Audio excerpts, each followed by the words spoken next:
इस बात का उदाहरण है कि कोरोना के इस संकट काल में भी देश रुका नहीं है, देश थमा नहीं है और देश थका भी नहीं है। जब तक वैक्सीन नहीं आती है, जहां कोरोना के खिलाफ हमें मजबूती से लड़ते रहना है, विजयी होना है, वहीं विकास के कार्यों को भी पूरी ताकत से आगे बढ़ाना है।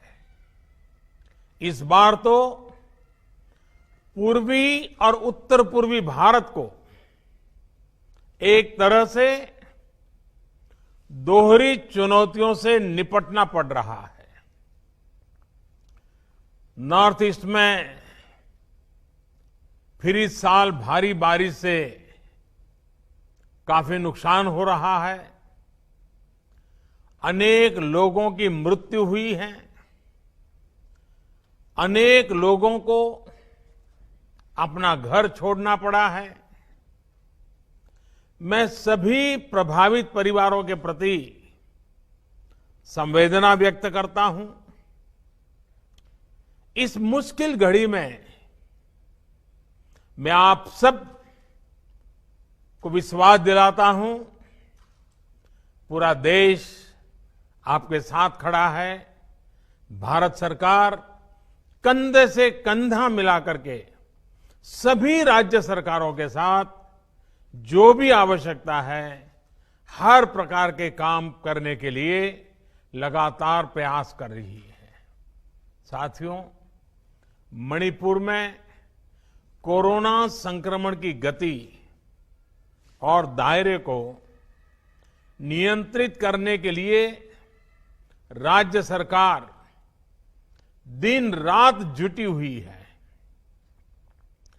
लॉकडाउन के दौरान मणिपुर के लोगों के लिए जरूरी इंतजाम हो या फिर उनको वापस लाने के लिए विशेष प्रबंध, राज्य सरकार ने हर जरूरी कदम उठाए हैं।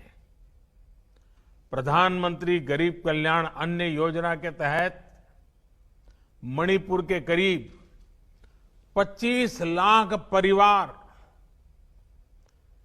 यानी 25 लाख गरीब भाई बहनों को, यानी करीब करीब 5 लाख परिवार समझ लीजिए या 6 लाख परिवार समझ लीजिए, इन गरीब भाइयों बहनों को मुफ्त अनाज मिला है। इसी तरह 1.5 लाख से अधिक बहनों को उज्ज्वला योजना के तहत मुफ्त गैस सिलेंडर की सुविधा दी गई है। मुझे विश्वास है कि केंद्र सरकार की ये योजनाएं संकट के इस समय गरीबों की इसी तरह मदद करती रहेगी। साथियों, आज इंफाल सहित मणिपुर के लाखों साथियों के लिए, विशेष तौर पर हमारी बहनों के लिए बहुत बड़ा दिन है। और वो भी अब कुछ दिन के बाद, जब राखी का त्योहार आने वाला है, उसके पूर्व मणिपुर की बहनों को ये बहुत बड़ी बेद सौगात की शुरुआत हो रही है। लगभग 3,000 करोड़ रुपए की लागत से पूरे होने वाले मणिपुर वाटर सप्लाई प्रोजेक्ट से यहां के लोगों को पानी की दिक्कतें कम होने वाली है। ग्रेटर इंफाल सहित छोटे बड़े 25 शहर और कस्बे, 1700 से ज्यादा गांवों के लिए इस प्रोजेक्ट से जो जलधारा निकलेगी, ये जलधारा जीवन धारा का काम करेगी। बड़ी बात ये भी है कि ये प्रोजेक्ट आज की नहीं बल्कि अगले 20-22 साल तक की जरूरतों को ध्यान में रखते हुए डिजाइन किया गया है। इस प्रोजेक्ट से लाखों लोगों को घर में पीने का साफ पानी तो उपलब्ध होगा ही, हजारों लोगों को रोजगार भी मिलेगा। और आप जानते हैं, जब शुद्ध पानी पीने को मिलता है तो इम्यूनिटी को बहुत मदद मिलती है, रोग प्रतिरोध के लिए बहुत बड़ी ताकत मिलती है, बीमारियां दूर रहती है। इसलिए इस पानी सिर्फ नल से पानी आएगा इतना विषय नहीं है। निश्चित रूप से ये प्रोजेक्ट हर घर नल से जल पहुंचाने के हमारे व्यापक लक्ष्य को भी बहुत अधिक गति देगा। मैं इस वाटर प्रोजेक्ट के लिए मणिपुर के लोगों को और विशेष करके मणिपुर की मेरी माताओं बहनों को बहुत बहुत बधाई देता हूं। साथियों, पिछले वर्ष जब देश में जल जीवन मिशन की शुरुआत हो रही थी, तभी मैंने कहा था कि हमें पहले की सरकारों के मुकाबले कई गुना तेजी से काम करना है। जब 15 करोड़ से ज्यादा घरों में पाइप से पानी पहुंचाना हो तो एक पल के लिए भी रुकने के बारे में सोचा नहीं जा सकता। यही वजह थी कि लॉकडाउन के समय में भी गांव-गांव में पाइपलाइन बिछाने और जागरूकता बढ़ाने, पंचायतों के साथ लाने का काम लगातार जारी रहा। आज स्थिति ये है कि देश में करीब करीब 1 लाख वाटर कनेक्शन यानी घरों में पानी का कनेक्शन प्रतिदिन रोज दिया जा रहा है।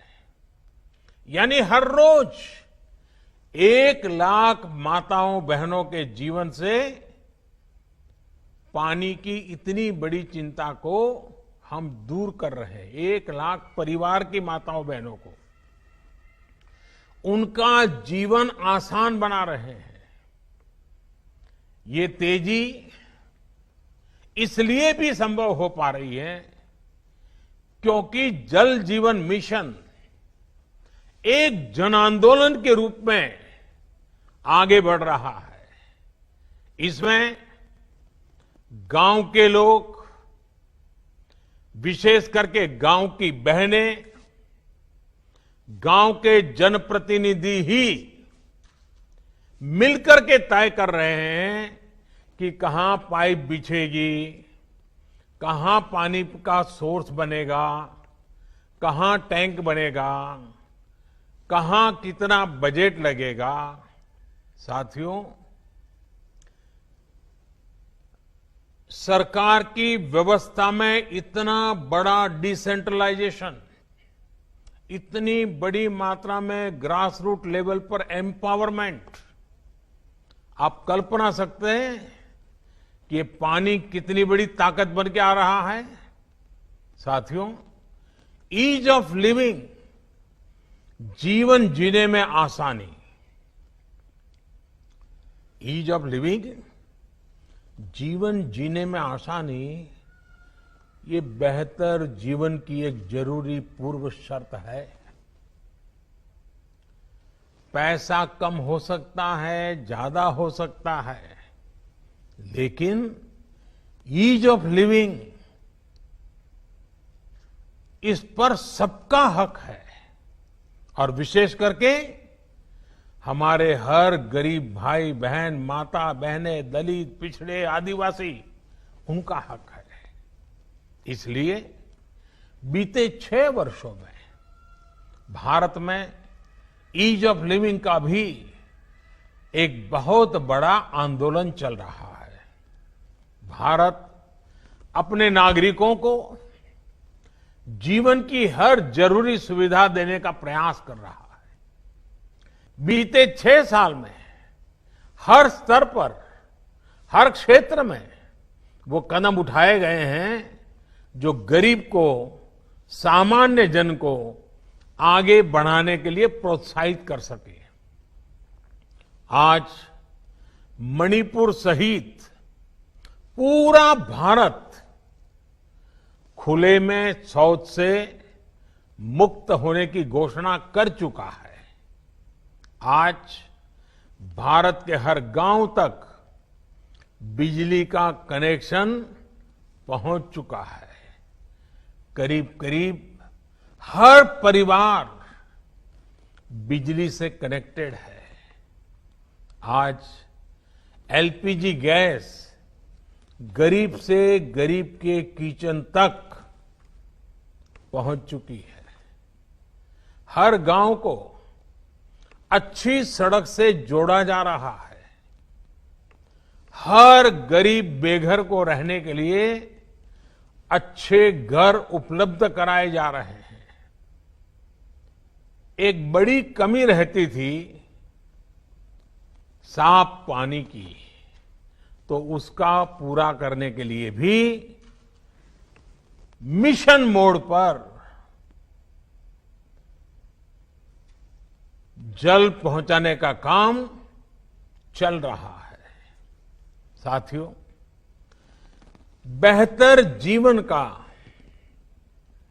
प्रोग्रेस और प्रॉस्पेरिटी का सीधा संबंध कनेक्टिविटी से है। नॉर्थ ईस्ट की कनेक्टिविटी यहां के लोगों की ईज ऑफ लिविंग के लिए तो जरूरी है ही, एक सुरक्षित और आत्मनिर्भर भारत के लक्ष्य को पूरा करने के लिए भी बहुत जरूरी है। ये एक तरफ से म्यांमार, भूटान, नेपाल और बांग्लादेश के साथ हमारे सामाजिक व्यापारिक रिश्तों को मजबूती देती है। वहीं भारत की एक्ट ईस्ट पॉलिसी को भी सशक्त करती है।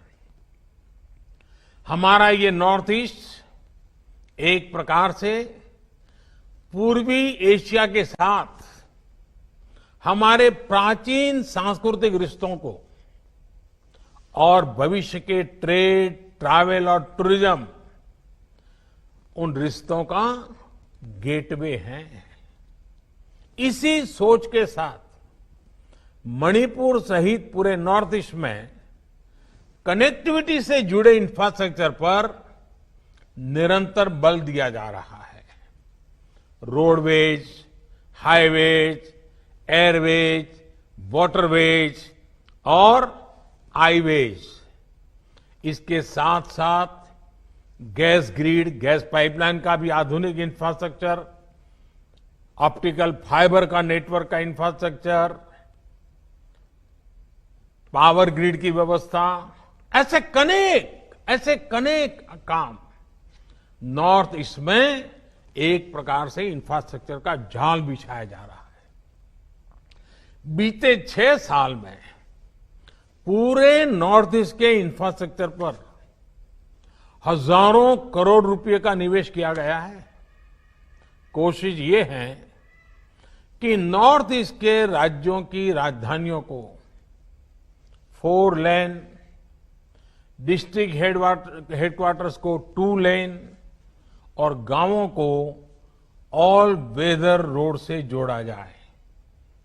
इसके तहत करीब 3000 किलोमीटर सड़कें तैयार भी हो चुकी हैं और करीब 60,000 किलोमीटर के प्रोजेक्ट्स पर काम तेजी से चल रहा है। साथियों, रेल कनेक्टिविटी के क्षेत्र में तो नॉर्थ ईस्ट में बहुत बड़ा परिवर्तन देखने को मिल रहा है। एक तरफ नए नए स्टेशनों पर रेल पहुंच रही है, वहीं दूसरी तरफ नॉर्थ ईस्ट के रेल नेटवर्क को ब्रॉडगेज में बदला जा रहा है। आप सभी तो ये बदलाव अनुभव भी कर रहे हैं। लगभग 14,000 करोड़ रुपए की लागत से बन रही जिरीबाम इम्फाल रेल लाइन के तैयार होने पर मणिपुर में बहुत बड़ा बदलाव आने वाला है। इसी तरह नॉर्थ ईस्ट के हर राज्य की राजधानियों को आने वाले 2 वर्षों में एक बेहतरीन रेल नेटवर्क से जोड़ने का काम तेजी से चल रहा है। साथियों, रोड और रेलवे के अलावा नॉर्थ ईस्ट की एयर कनेक्टिविटी भी उतनी ही महत्वपूर्ण है। आज नॉर्थ ईस्ट में छोटे बड़े करीब 13 ऑपरेशनल एयरपोर्ट्स हैं। इम्फाल एयरपोर्ट सहित नॉर्थ ईस्ट के जो मौजूदा एयरपोर्ट्स हैं, उनका विस्तार करने के लिए, वहां आधुनिक सुविधाएं तैयार करने के लिए 3,000 करोड़ रुपए से अधिक खर्च किए जा रहे हैं। साथियों, नॉर्थ ईस्ट के लिए एक और बड़ा काम हो रहा है। इनलैंड वाटरवेज के क्षेत्र में एक बहुत बड़ा रिवॉल्यूशन मैं देख रहा हूं। यहां अब 20 से ज्यादा नेशनल वाटरवेज उस पर काम चल रहा है। भविष्य में यहां की कनेक्टिविटी सिर्फ सिलीगुड़ी कॉरिडोर तक सीमित नहीं रहेगी। अब समंदर और नदियों के नेटवर्क के जरिए एक सीमलेस कनेक्टिविटी पर काम शुरू हो चुका है। कनेक्टिविटी बढ़ने का बहुत बड़ा लाभ हमारे उद्यमियों, हमारे किसानों को मिल रहा है। इससे नॉर्थ ईस्ट के लिए होने वाले ट्रांसपोर्टेशन में समय की बचत हो रही है। दूसरा लाभ ये भी हुआ है कि नॉर्थ ईस्ट के गांवों को, किसानों को दूध, सब्जी और मिनरल्स जैसे दूसरे प्रोडक्ट्स को देश और विदेश के बड़े बाजारों तक सीधी पहुंच मिली है। साथियों, नॉर्थ ईस्ट भारत की नेचुरल और कल्चरल डायवर्सिटी का, कल्चरल स्ट्रेंथ का एक बहुत बड़ा प्रतीक है। भारत की आन बान शान है। ऐसे में जब आधुनिक इंफ्रास्ट्रक्चर का निर्माण होता है तो टूरिज्म को भी बहुत बल मिलता है। मणिपुर सहित नॉर्थ ईस्ट का टूरिज्म पोटेंशियल अभी भी अनएक्सप्लोर्ड है। अब तो मैं देखता हूं कि सोशल मीडिया और वीडियो स्ट्रीमिंग के माध्यमों से देश और विदेश तक नॉर्थ ईस्ट की ये तस्वीर, ये पोटेंशियल घर घर पहुंचने की संभावना बन गई है और आसानी से पहुंच सकता है। नॉर्थ ईस्ट के अनछुए स्थानों के वीडियो लोगों को अचरज कर रहे हैं। लोगों के मन में होता है ये हमारे देश में है, ऐसा लोगों के मन में लगता है। नॉर्थ ईस्ट अपनी इस ताकत का पूरा लाभ उठाए, यहां के युवाओं को रोजगार के अवसर मिले, इसी दिशा में सरकार के अनेक काम आगे बढ़ रहे हैं। साथियों, नॉर्थ ईस्ट में देश के विकास का ग्रोथ इंजन बनने की क्षमता है। दिनों दिन मेरा ये विश्वास इसलिए गहरा हो रहा है क्योंकि अब पूरे नॉर्थ ईस्ट में शांति की स्थापना हो रही है। जहां से पहले सिर्फ नेगेटिव खबरें ही आती थी, वहां अब पीस, प्रोग्रेस और प्रॉस्पेरिटी का मंत्र गूंज रहा है। एक तरफ जहां मणिपुर में ब्लॉकेड इतिहास का हिस्सा बन चुका है, और अभी हमारे मुख्यमंत्री जी कह रहे थे, मैं भी मेरी तरफ से नॉर्थ ईस्ट के नागरिकों का, विशेष करके मणिपुर के नागरिकों का हृदय से अभिनंदन करता हूं कि आपने हमें साथ दिया, मेरे शब्दों को ताकत दी, और आज ब्लॉकेड बीते हुए कल की बात बन गई। वहीं असम में दशकों से चला आ रहा हिंसा का दौर थम गया है। त्रिपुरा और मिजोरम में भी युवाओं ने हिंसा के रास्ते को त्याग किया है। अब ब्रू रियांग शरणार्थी एक बेहतर जीवन की ओर बढ़ रहे हैं। साथियों, बेहतर इंफ्रास्ट्रक्चर, कनेक्टिविटी और शांति, जब ये तीनों चीजें बढ़ती हैं तो इंडस्ट्री के लिए, इन्वेस्टमेंट के लिए संभावनाएं अनेक गुना बढ़ जाती है। नॉर्थ ईस्ट के पास तो ऑर्गेनिक प्रोडक्ट्स और बंबू दो ऐसे माध्यम है जो आत्मनिर्भर भारत अभियान को ताकत देने का सामर्थ्य रखते हैं। और मैं आज जब यहां आपसे बात कर रहा हूं तो मैं नॉर्थ ईस्ट के किसान भाई बहनों से विशेष बात करना चाहता हूं। मैं लगातार कहता आया हूं कि नॉर्थ ईस्ट ऑर्गेनिक कैपिटल देश का बन सकता है। आज मैं एक और बात कहना चाहता हूं। पिछले दिन कुछ मुझे वैज्ञानिकों से मिलना हुआ, कृषि वैज्ञानिकों से मिलना हुआ, कृषि अर्थशास्त्रियों से मिलना हुआ। उन्होंने एक मजेदार बात बताई। उन्होंने कहा कि हमारे नॉर्थ ईस्ट में किसान अगर पामोलिन की खेती पर चले जाएं तो देश को और नॉर्थ ईस्ट को और वहां के किसानों को बहुत बड़ी मदद मिल सकती है। आज पामोलिन तेल, पामोलिन ऑयल, उसका हिंदुस्तान में एश्योर्ड मार्केट है। अगर नॉर्थ ईस्ट का किसान ऑर्गेनिक खेती करता हो और उसमें भी पामोलिन की खेती करे, आप कल्पना कर सकते हैं आप हिंदुस्तान की कितनी बड़ी सेवा करेंगे, हमारे अर्थतंत्र को कैसी नई गति देंगे।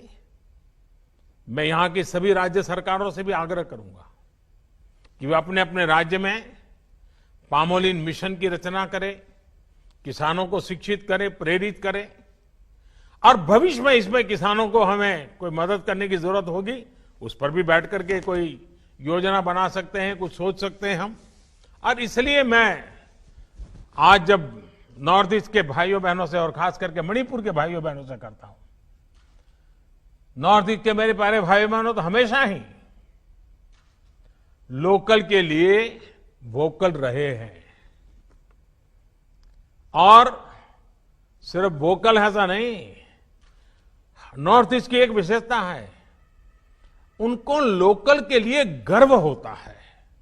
मुझे याद है जब मैं इस प्रकार का स्कार्फ लगाता हूं तो उस प्रदेश के लोग गौरव से इसको रिकॉग्नाइज करते हैं।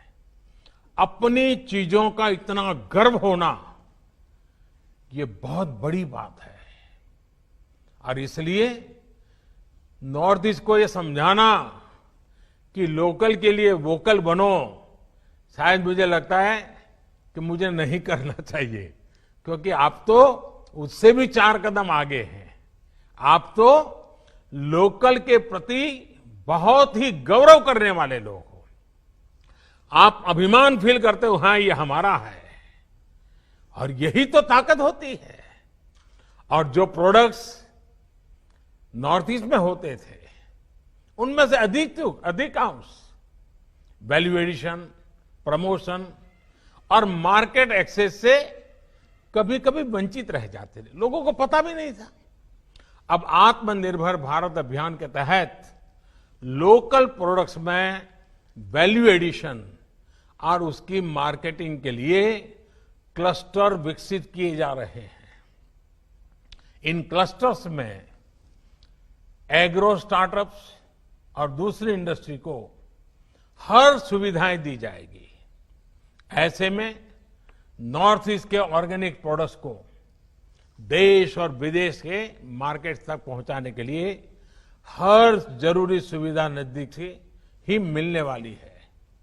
साथियों, नॉर्थ ईस्ट का सामर्थ्य भारत के बांबू इंपोर्ट को लोकल प्रोडक्शन से रिप्लेस करने का सामर्थ्य रखता है। देश में अगरबत्ती की इतनी बड़ी डिमांड है, लेकिन इसके लिए भी हम करोड़ों रुपयों का बांबू इंपोर्ट करते हैं। इस स्थिति को बदलने के लिए देश में काफी काम हो रहा है और इसका भी बहुत बड़ा लाभ उत्तर पूर्व के राज्यों को ही मिलेगा। साथियों, नॉर्थ ईस्ट में बैम्बू इंडस्ट्री को बढ़ावा देने के लिए पहले ही एक बैम्बू इंडस्ट्रियल पार्क को स्वीकृति दी जा चुकी है। इतना ही नहीं, नुमालीगढ़ में बैम्बू के बायोफ्यूल बनाने की फैक्ट्री भी बनाई जा रही है। नेशनल बैम्बू मिशन के तहत बैम्बू किसानों, हैंडीक्राफ्ट से जुड़े आर्टिस्ट और दूसरी सुविधाओं के लिए सैकड़ों करोड़ रुपए का निवेश किया जा रहा है। इससे नॉर्थ ईस्ट के युवाओं को, यहां के स्टार्टअप्स को बहुत लाभ होगा। साथियों, नॉर्थ ईस्ट में हो रहे इस तेज परिवर्तन का लाभ जो राज्य ज्यादा सक्रिय होगा वो उठाएगा। मणिपुर के सामने असीमित अवसर हैं और मुझे पक्का विश्वास है कि मणिपुर मौका जाने नहीं देगा। यहां के किसानों, यहां के युवा उद्यमों को इसका बहुत बड़ा लाभ होने वाला है। हमारा प्रयास यही है कि मणिपुर के युवाओं को रोजगार के अवसर स्थानीय स्तर पर ही उपलब्ध हो। Health, education, skill development, startups और दूसरी अन्य ट्रेनिंग के लिए अब यहीं पर अनेक संस्थान बन रहे हैं। स्पोर्ट्स यूनिवर्सिटी और वर्ल्ड क्लास स्टेडियम बनने से मणिपुर देश के स्पोर्ट्स टैलेंट को निखारने के लिए एक बड़ा हब बनता जा रहा है।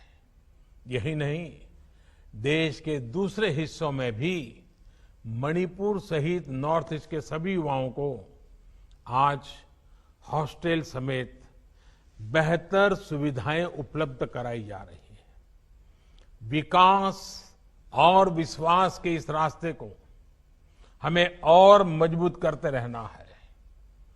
एक बार फिर आप सभी को इस नए वाटर प्रोजेक्ट के लिए अनेक अनेक शुभकामनाएं। विशेष करके हमारी माताओं बहनों के आशीर्वाद हमें वो शक्ति दें ताकि घर घर जल पहुंचाने के हमारे इस सपने में कहीं कोई रुकावट ना आए, समय सीमा के पहले हम काम कर पाएं। ऐसे माताएं बहनें हमें आशीर्वाद दें। हमें काम करना है, हमें काम करने के लिए आशीर्वाद दीजिए।